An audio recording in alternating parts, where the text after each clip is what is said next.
Welcome back to civil tech. അപ്പോൾ നമ്മൾ ഇന്നത്തെ വീഡിയോയിൽ ഡിസ്കസ് ചെയ്യാൻ പോകുന്നത് എൻജിനീയറിംഗ് ഗ്രാഫിക്സ് ആണ്. എൻജിനീയറിംഗ് ഗ്രാഫിക്സിൻ്റെ ഓരോ ചാപ്റ്ററായിട്ട് ഞാനിപ്പോൾ അതിൻ്റെ ഓരോ സെക്ഷൻസ് ഓരോ ചാപ്റ്ററായിട്ടാണ് ഡിവൈഡ് ചെയ്തിട്ടുള്ളത്. First chapter graphic instruments and uses ആണ്. നമ്മളതിൽ ഡ്രോയിങ്ങിൽ യൂസ് ചെയ്യുന്ന ഇൻസ്ട്രുമെൻറ്റ്സും അതിനെന്തൊക്കെയാണ് യൂസസ് എന്നുള്ള കാര്യം മാത്രമാണ് ഫസ്റ്റ് ചാപ്റ്ററിൽ വരുന്നത്. സോ ആ ചാപ്റ്റർ നമുക്ക് നോക്കാം. അപ്പോൾ അതിൽ ആദ്യം നമ്മൾ അറിഞ്ഞിരിക്കേണ്ടത് ഇതിന് വേണ്ടിയിട്ട് യൂസ് ചെയ്യുന്ന കോഡ് ബുക്ക് ഏതാണെന്നുള്ളത് ഇമ്പോർട്ടൻ്റ് ആയിട്ടുള്ള ഒരു ക്വസ്റ്റ്യൻ ആണ്. ഇതിന് വേണ്ടിയിട്ട് നമ്മൾ യൂസ് ചെയ്യുന്ന കോഡെന്ന് പറയുന്നത് IS 10711/2001 ആണ്. ഇത് പ്രീവിയസ് ചോദിച്ചിട്ടുള്ള ഒരു കോഡ് ബുക്ക് കൂടെയാണ്. അപ്പോൾ അത് ശ്രദ്ധിക്കുക. രണ്ട് രീതിയിൽ ചോദിച്ചിട്ടുണ്ട്. ഒന്ന് codes for graphics instrument and uses എന്ന് തന്നെയാണ്. പിന്നെ ഉള്ളത് സൈസ് ഓഫ് ഡ്രോയിങ് ഷീറ്റ് എന്ന് ചോദിച്ചാലും അതിന് യൂസ് ചെയ്യുന്ന കോഡ് 10711/2001 ആണ് വരുന്നത്. പഠിച്ചു വയ്ക്കുക, ഇമ്പോർട്ടൻ്റ് ആണ് കോഡ്. ഇനി നമുക്ക് ചാപ്റ്ററിലോട്ട് കിടക്കാം. ഫസ്റ്റ് നമ്മളിതിൽ നോക്കാൻ പോകുന്ന ഇൻസ്ട്രുമെൻ്റ് എന്ന് പറയുന്നത് ഡ്രോയിങ് ഷീറ്റാണ്. അപ്പോൾ നമ്മൾ ഫസ്റ്റ് നോക്കാൻ പോകുന്നത് ഡ്രോയിങ് ഷീറ്റാണ്. അപ്പോൾ ഡ്രോയിങ് ഷീറ്റിൽ പ്രീവിയസ് ചോദിച്ചിട്ടുള്ളതായിട്ടുള്ള ക്വസ്റ്റ്യൻസ് ഒരുപാട് നമുക്കുണ്ട്. അതുപോലെ ആ ഷീറ്റിൻ്റെ കാര്യങ്ങളൊക്കെ പഠിക്കാനുണ്ട്. അപ്പോൾ ഓരോന്നായിട്ട് നമുക്ക് പഠിച്ചു പോകാം. ഫസ്റ്റ് നമ്മളിതിൽ പഠിക്കാനുള്ള മെയിൻ ആയിട്ടുള്ള ഒരു പോയിൻ്റ് എന്ന് പറയുന്നത് ലെങ്ത് ഈസ്റ്റ് വിഡ്ത്ത് റേഷ്യോ. ഒരു ഡ്രോയിങ് ഷീറ്റിൻ്റെ ലെങ്ത് ഈസ്റ്റ് വിഡ്ത്ത് എത്രയാണെന്ന് ചോദിച്ചിട്ടുണ്ട്. √2:1 ആണ് വരുന്നത്. √2:1 പ്രീവിയസ് ചോദിച്ച ക്വസ്റ്റ്യനാണ്. അതുപോലെ തന്നെ നമ്മുടെ ചാർട്ട് പേപ്പേഴ്സ് നമ്മൾ മടക്കുമല്ലോ, എന്നുവെച്ചാൽ ഫോൾഡ് ചെയ്ത് വയ്ക്കുമല്ലോ. ആ ഫോൾഡ് ചെയ്ത് വയ്ക്കുമ്പോഴുള്ള സൈസ് എന്ന് പറയുന്നത് A4 ഷീറ്റാണ്. Folding size of drawing sheet എന്ന് പറയുന്നത് A4 സൈസാണ് വരുന്നത്. അതുപോലെ തന്നെ നമ്മൾ ക്ലാസ് റൂം പർപ്പസിന് യൂസ് ചെയ്യുന്ന ഏത് സൈസ് ഡ്രോയിങ് ഷീറ്റ് എന്ന് ചോദിച്ചാൽ അത് A2 ആണ്. ക്ലാസ് റൂം പർപ്പസിന് വേണ്ടിയിട്ട് നമ്മൾ യൂസ് ചെയ്യുന്നത് A2 ഷീറ്റാണ്. ഇനി സർഫസ് ഏരിയ, അതും സ്ഥിരം ഉള്ള ഒരു ക്വസ്റ്റ്യൻ ആണ്. സർഫസ് ഏരിയ അത് ഞാൻ ആദ്യം പറയുന്നത് A0ൻ്റെയാണ്. A0ൻ്റെ സർഫസ് ഏരിയ എന്ന് പറയുന്നത് 1 metre square. So A1 0.5 metre square ആണ് വരുന്നത്. A2 എന്ന് പറയുമ്പോൾ 0.25 metre square. A3 0.125 metre square ആണ് വരുന്നത്. ഇത് പഠിച്ചു വെച്ചേ പറ്റുള്ളൂ. എളുപ്പമുണ്ട്, ഹാഫ് എടുത്താൽ മാത്രം മതി. അപ്പോൾ surface area A0 1 metre square, A1 0.5 metre square, A2 0.25 metre square, A3 0.125 metre square ആണ്. ഇനി നമുക്ക് പഠിക്കാനുള്ളത് ഡ്രോയിങ് ഷീറ്റിൻ്റെ സൈസാണ്. Size of drawing sheet. Size of drawing sheet. അപ്പോൾ ഇത് പഠിക്കാൻ എളുപ്പമാണ്. നിങ്ങൾ കാണാതെ ഒന്നും പഠിച്ച് വെക്കണ്ട. ഫസ്റ്റ് നമ്മൾ A5 നമ്മൾ പഠിച്ചു വെച്ചേ പറ്റൂ. A5ൻ്റെത് 148 × 210 ആണ് വരുന്നത്. 148 × 210. ഇനി നേരെ നമ്മൾ A4ൽ വരികയാണ്. A4ൽ വരുന്ന സമയത്ത് ഈ 148 × 210, ആ 210 അതുപോലെ ഇവിടെ എടുത്ത് എഴുതാം. ഓക്കെ. അപ്പോൾ 210 എഴുതുന്ന സമയത്ത് നമുക്ക് എങ്ങനെയാണ്? ഫസ്റ്റ് 210 എഴുതണം. 210 ഇൻറ്റു, ഇനി നമ്മൾ നോക്കണ്ടേ 148ൻ്റെ ഡബിൾ എടുക്കുക. അപ്പോൾ അതിൻ്റെ ഡബിൾ എടുക്കുമ്പോൾ നമുക്ക് 296 ആണ് കിട്ടുന്നത്. സോ ആ 296ൻ്റെ കൂടെ +1 ആഡ് ചെയ്താൽ മതി. 297. 296 കിട്ടുമ്പോൾ തന്നെ ഏകദേശം നമുക്കൊരു ഐഡിയ കിട്ടും. ഓക്കെ. അപ്പോൾ ഇതിൻ്റെ ഡബിളാണ് നമ്മൾ എടുത്തത്. അപ്പോൾ 148 × 210 പഠിച്ചു വയ്ക്കുക. 148ൻ്റെ ഡബിൾ എടുക്കുന്നതാണ് ഈ പറയുന്ന 297. +1 കൂടെ ചെയ്യണം. 210 അതുപോലെ എഴുതാം. അടുത്ത് പറയുന്നത് A4. ഇനി A4 കഴിഞ്ഞ് ഇനി A3 എടുക്കുന്ന സമയത്ത് എന്ത് ചെയ്യുക? നമ്മളിപ്പോൾ പറഞ്ഞ പോലെ തന്നെ 297 ഇങ്ങോട്ടേക്ക് എടുക്കുക. അപ്പോൾ ഇത് എത്രയായി? 297. ഇനി ഇതിൻ്റെ ഡബിൾ എടുക്കുക. ഓക്കെ. അപ്പോൾ ഡബിൾ എടുക്കുമ്പോൾ ഇത് ഏകദേശം കറക്റ്റായിട്ട് തന്നെയാണ് വരുന്നത്. ഡബിൾ എടുത്താൽ മാത്രം മതിയാവും. 420. ഇനി അങ്ങോട്ടും ഇങ്ങോട്ടും ഉള്ളതിൽ +1 അല്ലെങ്കിൽ +2 ആ ഒരു ചെറിയ വ്യത്യാസം മാത്രമേ ഉള്ളൂ. അത് നിങ്ങൾ ആഡ് ഓൺ ചെയ്ത് എടുത്താൽ മതി. ഏകദേശം അടുത്തുള്ള വാല്യൂസ് വരുമ്പോൾ നമുക്കറിയാമായിരിക്കുമല്ലോ ഇന്നതാണ് വാല്യൂ എന്ന്. അപ്പോൾ അതുകൊണ്ട് തന്നെ കാണാതെ പഠിക്കേണ്ട ആവശ്യമില്ല. ഇനി ഞാൻ എല്ലാം ഡബിൾ എടുക്കുന്നെന്ന് പറയുള്ളൂ, എത്ര ആഡ് ചെയ്യണമെന്ന് പറയത്തില്ല. ഓക്കെ. അടുത്ത് നമ്മൾ എടുക്കാൻ പോകുന്നത് A2 ആണേ. A2 എടുക്കുന്ന സമയത്ത് 420 അതുപോലെ എഴുതുക. സോ ഡബിൾ എടുക്കുക. ഡബിൾ എടുക്കുന്ന സമയത്ത് എത്രയാണ് നമുക്ക് വാല്യൂ വരുന്നത്? 594. അടുത്ത് വരുന്നത് A1 ആണ്. A1 എടുക്കുമ്പോഴും 594 അതുപോലെ തന്നെ എഴുതുക. 594. 420യുടെ ഡബിള് 848 പ്ലസ് 1 841. ഓക്കെ, അടുത്ത് നമ്മൾ എടുക്കാൻ പോകുന്നത് എ നോട്ട് എടുക്കുമ്പോൾ വീണ്ടും എന്ത് ചെയ്യുക, 841 അതുപോലെ എഴുതുക, 594ൻ്റെ ഡബിൾ എടുക്കുക. അപ്പോൾ 841 ഇൻറ്റു 1001 ആണ് വരുന്നത്. അത് ഡബിൾ എടുത്ത് ഒന്ന് ആഡ് ചെയ്താൽ മതി, കിട്ടും. ഇത്രയാണ് നമുക്ക് വരുന്നത്. ഇത്രയും ഈസി ആയിട്ട് പഠിച്ചു പോകാവുന്ന കാര്യം മാത്രമേ ഉള്ളൂ. ജസ്റ്റ് ഇതൊന്നൊരു ട്രിക്കായിട്ട് പറഞ്ഞു തന്നേ ഉള്ളൂ, കാണാതെ പഠിക്കാതെ. അപ്പോൾ നമുക്ക് A5 പഠിക്കേണ്ടതായിട്ടുണ്ട്. ബാക്കിയെല്ലാം ഇതിൽ നിന്ന് വരുന്ന രീതിയിൽ എഴുതിയാൽ മതി. ഒരിക്കൽ കൂടെ ഈ ഒരു കോഡില്ലാതെ ഒന്ന് പറഞ്ഞേക്കാം. ഫസ്റ്റ് പറയുന്ന A5 ആണ്. A5 പറയുമ്പോൾ ഇത് ട്രിംഡ് സൈസാണ് പറയുന്നത്. ട്രിംഡ് സൈസ് 148 × 210 ആണ് വരുന്നത്. A4 എന്ന് പറയുമ്പോൾ 210 × 297 ആണ്. A3 297 × 420. A2 എന്ന് പറയുന്നത് 420 × 594. A1 594 × 841. ഫൈനലി A0 841 × 1089 ആണ് വരുന്നത്. ഓക്കെ, ഇത്രയൊന്നും പഠിച്ചു വെച്ചേക്കാം. എടുത്തു പറയുന്നു, നമ്മൾ കാണാതെ പഠിക്കാതിരിക്കുന്നതാണ് നല്ലത്. ഒരെണ്ണം പഠിച്ചു വെച്ചിട്ട് ബാക്കിയുള്ളത് ജനറേറ്റ് ചെയ്ത് എടുക്കുന്ന രീതിയിൽ സെറ്റ് ചെയ്യുന്നതായിരിക്കും നല്ലത്. അടുത്ത് നമ്മൾ പറയാൻ പോകുന്നത്, ഇപ്പോൾ ഒരു ഡ്രോയിങ് ഷീറ്റ് എടുക്കുകയാണെങ്കിൽ ആ ഡ്രോയിങ് ഷീറ്റിലുള്ള ഒരു മെയിൻ പാർട്ടാണ് എന്തെന്ന് പറയുന്നത്, അതിൻ്റെ ടൈറ്റിൽ ബ്ലോക്ക്സ് എന്ന് പറയുന്നത്. അപ്പോൾ ഇതൊരു ഡ്രോയിങ് ഷീറ്റാണെന്ന് വിചാരിക്കുക. നമ്മളിപ്പം ബിടെക്കിനൊക്കെ പഠിക്കുന്ന സമയത്ത്, ബിടെക്കിന് നല്ല IT ഒക്കെ ആയാലും ഡിപ്ലോമക്കാർക്കായാലും ഒക്കെ ഡ്രോയിങ് ഉള്ളതാണ്. സോ നമ്മളതിൽ ബോർഡേഴ്സ് വരയ്ക്കുന്നുണ്ട്. അപ്പോൾ ആ ബോർഡർ അറിയാമല്ലോ, 2 സെൻറ്റിമീറ്റർ, പിന്നെ 1 സെൻറ്റിമീറ്റർ 1 സെൻറ്റിമീറ്റർ 1 സെൻറ്റിമീറ്റർ വീതമാണ് വരയ്ക്കുന്നത്. ഇതിൽ പിന്നെ എന്തുകൂടെ വരുന്നുണ്ട്, ഒരു ടൈറ്റിൽ ബ്ലോക്ക് വരുന്നുണ്ട്. ആ ടൈറ്റിൽ ബ്ലോക്കിൽ നമ്മളൊരു 50 mm ആണ് അതിൻ്റെ വിഡ്ത്ത് കൊടുക്കുന്നത്. അതിൻ്റെ ലെങ്ത് എന്ന് പറയുന്നത് 150 mm ആണ് കൊടുക്കുന്നത്. എന്ന് വെച്ചാൽ 15 സെൻറ്റിമീറ്ററും 5 സെൻറ്റിമീറ്റർ എന്നുള്ള രീതിയിലാണ് നമ്മളിത് ടൈറ്റിൽ ബ്ലോക്ക് സെറ്റ് ചെയ്യുന്നത്. ഇനി PSCയിൽ ചോദിച്ചിട്ടുള്ളൊരു ക്വസ്റ്റ്യൻ ആണ്, ഇൻഡെക്സ് ഓഫ് ഡ്രോയിങ് ഷീറ്റ് എന്ന് പറഞ്ഞാൽ അതെന്താണ്? Index of drawing sheet important ആണ്. ഇൻഡെക്സ് ഓഫ് ഡ്രോയിങ് ഷീറ്റ് എന്ന് പറഞ്ഞാൽ അത് ടൈറ്റിൽ ബ്ലോക്കാണ്. ഓക്കെ, ടൈറ്റിൽ ബ്ലോക്കിനെയാണ് നമ്മൾ ഇൻഡെക്സ് ഓഫ് ഡ്രോയിങ് ഷീറ്റ് എന്നുകൊണ്ട് ഉദ്ദേശിക്കുന്നത്. ഓക്കെ, അടുത്ത് അപ്പോൾ ഇത്രയേ ഉള്ളൂ എന്തെന്ന് പറയുന്ന ഫസ്റ്റത്തെ ഇൻസ്ട്രുമെൻ്റ് ആയിട്ടുള്ള ഡ്രോയിങ് ഷീറ്റ്. അടുത്ത് നമ്മൾ പറയാൻ പോകുന്നത് ഡ്രോയിങ് ബോർഡാണ്. രണ്ടാമത്തെ instrument drawing board. First instrument കഴിഞ്ഞു, ഡ്രോയിങ് ഷീറ്റാണ്. ഡ്രോയിങ് ഷീറ്റിൽ നമ്മൾ എന്തൊക്കെ പഠിച്ചു? Length is to width ratio √2:1 ആണെന്ന് പഠിച്ചു. ഫോൾഡ് ചെയ്യുന്ന A4 ബേസിസിലാണ്. അതുപോലെ തന്നെ ക്ലാസ് റൂം പർപ്പസിന് A2 യൂസ് ചെയ്യുമെന്ന് പഠിച്ചു. Surface area of A0 A1 A2 A3 പഠിച്ചു. ഡ്രോയിങ് ഷീറ്റിൻ്റെ സൈസ്, ടൈറ്റിൽ ബ്ലോക്ക്, ഇത്രയും കാര്യങ്ങളാണ് നമ്മൾ പഠിച്ചത്. അടുത്ത് പറയുന്ന ഡ്രോയിങ് ബോർഡാണ്. ഡ്രോയിങ് ബോർഡിലെന്ന് പറയുമ്പോൾ സീസൺഡ് ആയിട്ടുള്ള സോഫ്റ്റ് വുഡ് കൊണ്ടാണ് നമ്മളിത് ചെയ്യുന്നത്. ഇത് സോഫ്റ്റ് വുഡ് യൂസ് ചെയ്യാൻ കാരണം പിൻ ചെയ്യാനൊക്കെയുള്ള പർപ്പസിന് വേണ്ടിയിട്ടാണ്. അതുപോലെ തന്നെ ഡ്രോയിങ് ബോർഡിൻ്റെ സ്ലോപ്പ് വളരെയധികം ഇമ്പോർട്ടൻ്റ് ആണ്. ഡ്രോയിങ് ബോർഡിൻ്റെ സ്ലോപ്പ് എന്ന് പറയുമ്പോൾ 1:8 അല്ലെങ്കിൽ 20 ഡിഗ്രിയാണ്. 1:8 or 20 ഡിഗ്രിയാണ് വരുന്നത്. അതുപോലെ തന്നെ അടുത്ത് പറയുന്നത്, നമ്മളിതിൽ ബാറ്റൺസ് ഒക്കെ യൂസ് ചെയ്യാറുണ്ട്. അതുപോലെ ഇതിൽ യൂസ് ചെയ്യുന്ന ജോയിൻറ്റ്, അതും ഇമ്പോർട്ടൻ്റ് ആയിട്ടുള്ളൊരു കാര്യമാണ്. ഇതിൽ യൂസ് ചെയ്യുന്ന ജോയിൻ്റ് എന്ന് പറയുന്നത് ടങ് ആൻഡ് ഗ്രൂവ് ജോയിൻ്റ് ആണ്. ടങ് ആൻഡ് ഗ്രൂവ് ജോയിൻ്റ് ആണ് യൂസ് ചെയ്യുന്നത്. ടങ് ആൻഡ് ഗ്രൂവ് ജോയിൻ്റ് ആണ് യൂസ് ചെയ്യുന്നത്. 2 ബാറ്റൺസ് ഉണ്ട്. അത് നമ്മളുടെ പ്രിവെൻഷൻ അല്ലെങ്കിൽ വാർപ്പിംഗ് പ്രിവെൻറ്റ് ചെയ്യാൻ വേണ്ടിയിട്ടാണ് ഈ 2 ബാറ്റൺസ് നമ്മൾ ക്ലീറ്റ് ചെയ്ത് ബാക്ക് സൈഡിൽ വയ്ക്കാറുണ്ട് ഡ്രോയിങ് ബോർഡിൻ്റെ. അടുത്ത് പറയുന്നത്, നമ്മൾ നേരത്തെ ഡ്രോയിങ് ഷീറ്റിൽ പഠിച്ച പോലെ തന്നെ ഡ്രോയിങ് ബോർഡിൻ്റെ സൈസും ഇമ്പോർട്ടൻ്റ് ആയിട്ടുള്ളൊരു കാര്യമാണ്. സോ ഡ്രോയിങ് ബോർഡിൻ്റെ സൈസ് എന്ന് പറയുമ്പോൾ ഫസ്റ്റ് ഞാൻ D3യിൽ നിന്നാണ് സ്റ്റാർട്ട് ചെയ്യുന്നത്. D3യുടെ സൈസ് എന്ന് പറയുന്നത് 500 × 350 × 15 mm ആണ്. തിക്നെസ് ആണ് 15 mm വരുന്നത്. ഓക്കെ, അപ്പോൾ 500 × 350 × 15 mm. ഇനി ഞാൻ അടുത്ത് പറയാൻ പോകുന്ന ഏതായിരിക്കും? അപ്പോൾ D2 ആയിരിക്കും വരുന്നത്. D2 എഴുതുന്ന സമയത്ത് ഈ 350യുടെ ഡബിൾ എടുക്കുക. ഡബിൾ എടുക്കുമ്പോൾ കറക്റ്റ് ഡബിൾ വരത്തില്ല, ചിലതിൽ കറക്റ്റ് ഡബിൾ വരത്തില്ല, പക്ഷെ ഡബിൾ വരുന്നതും ഉണ്ട്. ഓക്കെ, അപ്പോൾ 350 × 350 ചെയ്യുക. ദെൻ ഞാൻ അറൗണ്ട് വാല്യൂസ് ആണ് എടുക്കുന്നത്. 700 ഇട്ട് 500 അതുപോലെ എടുക്കുക.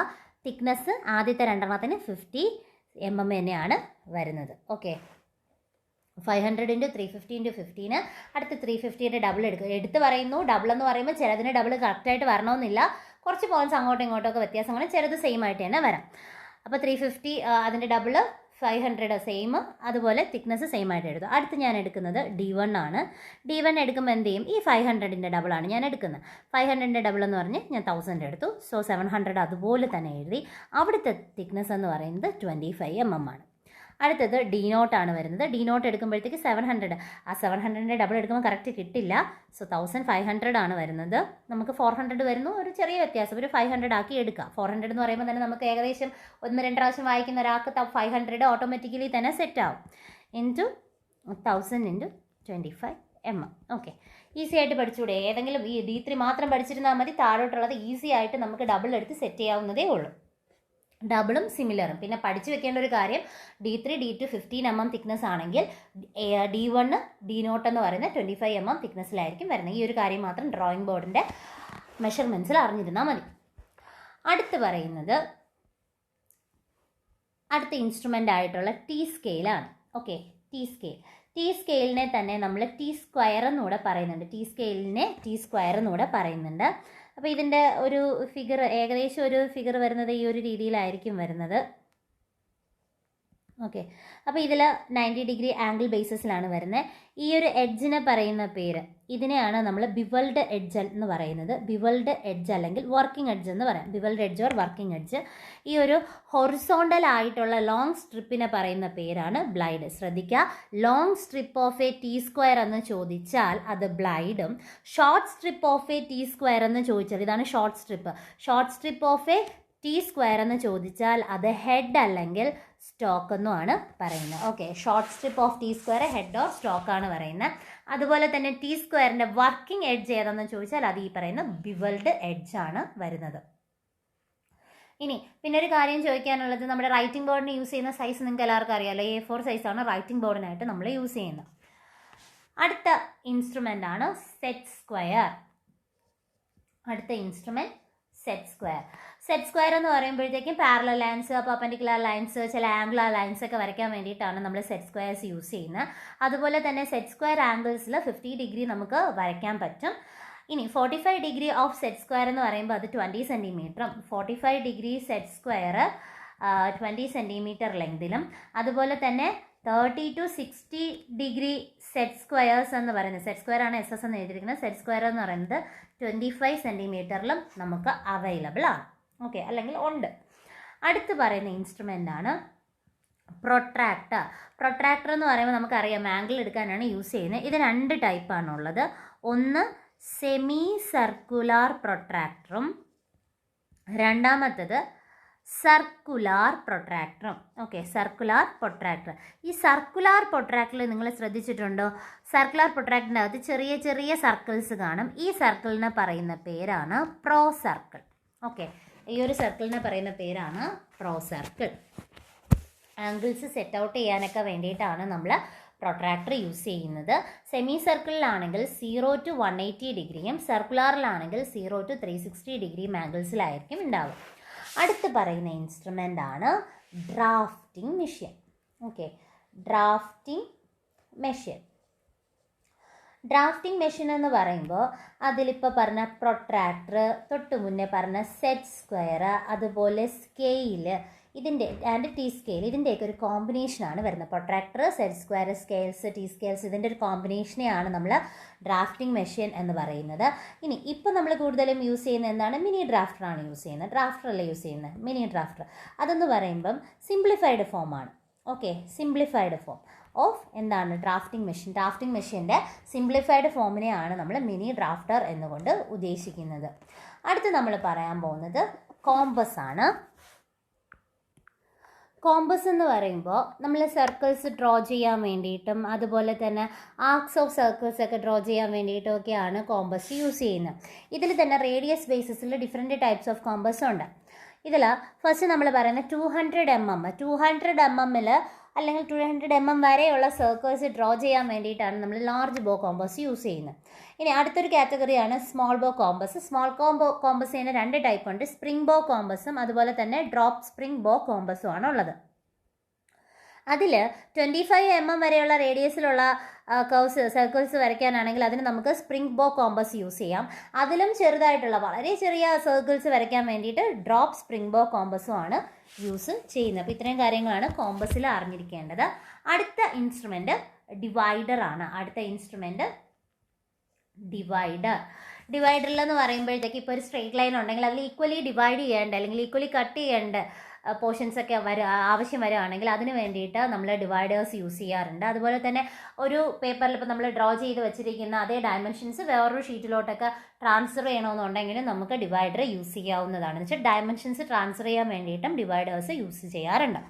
ഇതിൽ തന്നെ ഡയമെൻഷൻസ് ഒരു 25 mm നമ്മളിപ്പോൾ എടുക്കുന്ന റേഡിയസ് ബേസിലാണെങ്കിൽ 25 mm റേഡിയസ് വരെയുള്ള അപ് ടു 25 mm റേഡിയസ് വരെയാണ് നമുക്ക് ട്രാൻസ്ഫർ ചെയ്യേണ്ടതെങ്കിൽ നമ്മളവിടെ യൂസ് ചെയ്യുന്ന ഡിവൈഡർ ബോ ഡിവൈഡറാണ് യൂസ് ചെയ്യുന്നത്. ഇനി ഗ്രേറ്റർ ദാൻ 25 mm 25 mm മുകളിലുള്ളതാണെങ്കിൽ നമ്മളവിടെ യൂസ് ചെയ്യുന്നത് ലാർജ് ഡിവൈഡർ ആയിരിക്കും. അതുപോലെ തന്നെ നമ്മളിനി ഒരു ഡയമെൻഷൻസ് ഉണ്ട്, ഒരു ഇൻസ്ട്രുമെൻറ്റ്സ് അത് യൂസ് ചെയ്തിട്ട് നമ്മളത് റെഡ്യൂസ് ചെയ്യാണ് ആ ഡ്രോയിങ് അല്ലെങ്കിൽ എൻലാർജ് ചെയ്യുന്നുണ്ട്. ആ ഒരു ഡ്രോയിങ്ങിന് ന്യൂമറിക്കൽ ബേസിസിൽ വാല്യൂസിൽ ചേഞ്ചസ് ഒന്നും ഇല്ലാതെ തന്നെ എൻലാർജ് ചെയ്യുക റെഡ്യൂസ് ചെയ്യുകയും ചെയ്യുകയാണെങ്കിൽ അതിന് യൂസ് ചെയ്യുന്നതാണ് നമ്മൾ പ്രൊപ്പോർഷണൽ ഡിവൈഡർ എന്ന് പറയുന്നത്. പ്രൊപ്പോർഷണൽ ഡിവൈഡർ ശ്രദ്ധിക്കുക, അവിടെ എന്തിനും വ്യത്യാസമില്ല. നമ്മുടെ ന്യൂമറിക്കൽ വാല്യൂസ് കൺവേർട്ട് ചെയ്യാതെയാണ് നമ്മൾ ഈ ഒരു എൻലാർജ്മെൻറ്റും റെഡ്യൂസിങ്ങും ചെയ്യുന്നതെങ്കിൽ അതിനെയാണ് നമ്മൾ പ്രൊപ്പോർഷണൽ ഡിവൈഡേഴ്സ് യൂസ് ചെയ്യുന്നത്. ഓക്കെ, ഡിവൈഡേഴ്സിൽ ഇത്രയും നമുക്ക് നോക്കാനുള്ളൂ. അടുത്ത് പറയുന്നത് ഡ്രോയിങ് പെൻസിലാണ്. അടുത്ത് പറയുന്നത് ഡ്രോയിങ് പെൻസിൽ പൊതുവേ നമ്മുടെ പെൻസിലിൻ്റെ ക്രോസ് സെക്ഷൻ എന്ന് പറയുന്നത് ഹെക്സഗണൽ ഷേപ്പിലായിരിക്കും ഉണ്ടാവുക. അതുപോലെ തന്നെ ഇത് 2 ടൈപ്പ് പെൻസിൽസ് ആണ് നമുക്കുള്ളത്, വുഡൻ പെൻസിൽ, ക്ലച്ച് പെൻസിൽ. ഇതിൽ 18 grades ഓഫ് പെൻസിൽസ് ആണ് പൊതുവേ നമ്മൾ നോർമലി പറയുന്നത്. അതുപോലെ തന്നെ ഇതിൽ 2 ടേംസ്, ഇതിൻ്റെ എച്ച് എന്ന് പറയുന്നത് എച്ച് സ്റ്റാൻഡ്സ് ഫോർ ഹാർഡ്നെസ് ആണ്. എച്ച് എന്ന് പറയുന്നത് ഹാർഡ്നെസ് ആണ് വരുന്നത്. അതുപോലെ തന്നെ ബി എന്ന് പറയുന്നത് ബ്ലാക്ക്നെസ്സിനെയാണ് സൂചിപ്പിക്കുന്നത്. ഓക്കെ, എച്ച് ഹാർഡ്നെസ്സും ബി ബ്ലാക്ക്നെസ്സും ആണ് വരുന്നത്. ഇതിൽ സ്ഥിരമായിട്ട് ചോദിക്കുന്ന 2 ക്വസ്റ്റ്യൻസ് ആണ്.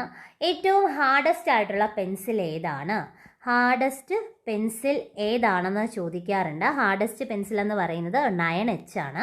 അതുപോലെ ഏറ്റവും സോഫ്റ്റസ്റ്റ് ആയിട്ടുള്ള പെൻസിൽ ഏതെന്ന് ചോദിച്ചാൽ അതിൻ്റെ ആൻസർ 7B ആണ്. ഓക്കെ, ഹാർഡസ്റ്റ് പെൻസിൽ 9H ആണ്, സോഫ്റ്റസ്റ്റ് എന്ന് പറയുന്നത് 7B ആണ്. അതുപോലെ തന്നെ ഇപ്പോൾ വുഡ് പെൻസിൽസിൽ ലെഡ് ഉണ്ടാവില്ലേ, ആ ലെഡ് എത്ര എക്സ്പോസ് ചെയ്ത് നിൽക്കുമെന്ന് ചോദിച്ചാൽ അത് 10 mm ആണ് പറയുന്നത്. ലെഡ് എക്സ്പോസ് ചെയ്ത് നിൽക്കുന്നത് 10 mm ആണ് പറയുന്നത്. അടുത്ത് ഇനി ഏതൊക്കെ HB, H2H ഇതൊക്കെ എന്തിനൊക്കെ വേണ്ടിയിട്ടാണ് യൂസ് ചെയ്യുന്നതെന്നാണ് അടുത്ത് നമ്മൾ പഠിക്കാൻ പോകുന്നത്. ഇതിൽ ഫസ്റ്റ് നമ്മൾ പഠിക്കാൻ പോകുന്ന എച്ചിൻ്റെ ആണ്. HB എന്ന് പറഞ്ഞാൽ പൊതുവെ സ്കെച്ചിങ് പർപ്പസിന് വേണ്ടിയിട്ടാണ് നമ്മൾ HB പെൻസിൽ യൂസ് ചെയ്യുന്നത്. അടുത്ത് നമ്മൾ പറയുന്ന എച്ച് ആണ്. ഇതിൻ്റെ വളരെയധികം ഇമ്പോർട്ടൻ്റ് ആണ്. ഇതൊരു ഷീറ്റിൽ എഴുതിയെടുത്ത് തന്നെ പഠിക്കുക. നിങ്ങൾക്ക് പറ്റുമെങ്കിൽ ഒരു കോഡ് സെറ്റ് ചെയ്തിട്ടൊക്കെ പഠിക്കുക. എച്ച് എന്ന് പറയുമ്പോൾ അതെന്തിനു വേണ്ടിയിട്ടൊക്കെ യൂസ് ചെയ്യുന്നു എന്ന് പറഞ്ഞാൽ ഔട്ട്ലൈൻസ് വരയ്ക്കാൻ വേണ്ടിയിട്ട് യൂസ് ചെയ്യാറുണ്ട്. അതുപോലെ തന്നെ വിസിബിൾ ലൈൻസ് വരയ്ക്കാൻ വേണ്ടിയിട്ട് യൂസ് ചെയ്യും. ഫിനിഷിംഗ് ലൈൻസ് വരയ്ക്കാൻ വേണ്ടി യൂസ് ചെയ്യാറുണ്ട്. ഡൈമെൻഷനിങ്ങിന് യൂസ് ചെയ്യാറുണ്ട്. ലെറ്ററിങ്ങിന് യൂസ് ചെയ്യാറുണ്ട്. അതുപോലെ ആരോസ്, കോമ്പസ് ഡ്രോയിങ്. ഓക്കെ, ഇത്രയും കാര്യങ്ങൾക്ക് വേണ്ടിയിട്ടാണ് നമ്മൾ എച്ച് പെൻസിൽസ് യൂസ് ചെയ്യുന്നത്. അപ്പോൾ HB സ്കെച്ചിങ് ആണ്. H outline, visible line, finishing line, dimension, lettering, arrows, compass drawing ഇതിനൊക്കെ വേണ്ടിയിട്ടാണ് യൂസ് ചെയ്യുന്നത്. അടുത്ത് പറയുന്നത് നമ്മൾ 2H ആണ്. 2H എന്തിനൊക്കെ വേണ്ടിയിട്ടാണ് യൂസ് ചെയ്യുന്നത് നോക്കാം. നമ്മുടെ കൺസ്ട്രക്ഷൻ ലൈനിന് വേണ്ടിയിട്ട്, കൺസ്ട്രക്ഷൻ ലൈനിന് നമ്മൾ 2H ആണ് യൂസ് ചെയ്യുന്നത്. പിന്നെയുള്ള dimension line, construction line, dimension line, അതുപോലെ തന്നെ സെൻറ്റർ ലൈനിന് യൂസ് ചെയ്യാറുണ്ട്, സെക്ഷൻ ലൈന്.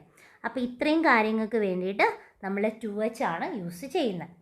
ഓക്കെ, അപ്പോൾ ഇത് വളരെയധികം ഇമ്പോർട്ടൻ്റ് ആണ്, പഠിച്ച് വെച്ചേക്കുക. അടുത്ത് പറയുന്നത് നമ്മുടെ ടൈപ്സ് ഓഫ് പെൻസിലാണ്. എന്ന് വെച്ചാൽ അല്ലെങ്കിൽ പെൻസിലിൻ്റെ ലെഡ് പോർഷൻ ഇല്ലേ, അപ്പോൾ അത് എന്തിനൊക്കെ വേണ്ടിയിട്ടാണ്, ഏതൊക്കെ ടൈപ്പ് എങ്ങനെയൊക്കെ യൂസ് ചെയ്യുന്നു എന്നാണ് അടുത്ത് നമ്മൾ നോക്കാൻ പോകുന്നത്. ഫസ്റ്റ് നോക്കുന്നത് സിലിണ്ട്രിക്കൽ ലെഡ്. സിലിണ്ട്രിക്കൽ ലെഡ് നമ്മൾ നോർമലി യൂസ് ചെയ്യുന്നത് സ്കെച്ചിങ്ങിനാണ്. സ്കെച്ചിങ് അതുപോലെ തന്നെ ഷെയ്ഡ് ചെയ്യാനുണ്ടെങ്കിൽ അതിനെയും യൂസ് ചെയ്യാം. സ്കെച്ചിങ്ങിനും ഷെയ്ഡിങ്ങിനും വേണ്ടിയിട്ടാണ് സിലിണ്ട്രിക്കൽ ലെഡ് യൂസ് ചെയ്യുന്നത്.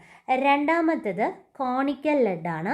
കോണിക്കൽ ലെഡ് എന്ന് പറയുമ്പോൾ പൊതുവെ ഫ്രീ ഹാൻഡ് സ്കെച്ചസിന് യൂസ് ചെയ്യുന്നുണ്ട്. ഫ്രീ ഹാൻഡ് സ്കെച്ചസ്, അതുപോലെ തന്നെ ലെറ്ററിങ്ങിന് യൂസ് ചെയ്യാം, ഡൈമെൻഷനിങ്ങിനും യൂസ് ചെയ്യാം. Lettering, dimensioning. നെക്സ്റ്റ് വരുന്നത് ചിസലാണ്. ചിസൽ അല്ലെങ്കിൽ നമുക്ക് വെഡ്ജ് പോയിൻ്റ് ലെഡ് എന്ന് പറയാം. വെഡ്ജ് പോയിൻ്റ് ലെഡ് അല്ലെങ്കിൽ ചിസൽ. അപ്പോൾ അതെന്തിനൊക്കെ വേണ്ടിയിട്ടാണെന്ന് ചോദിച്ചാൽ സ്ട്രെയിറ്റ് ലൈൻ ഡ്രോയിങ് ചെയ്യാൻ വേണ്ടിയിട്ട്. ഓക്കെ, അത്രയും മാത്രമേ ഉള്ളൂ. സ്ട്രെയിറ്റ് ലൈൻ ഡ്രോ ചെയ്യാൻ വേണ്ടിയിട്ടാണ് നമ്മൾ വെഡ്ജ് പോയിൻ്റ് അല്ലെങ്കിൽ ചിസൽസ് യൂസ് ചെയ്യുന്നത്. അടുത്ത് പറയുന്ന ബിവൽ ലെഡാണ്.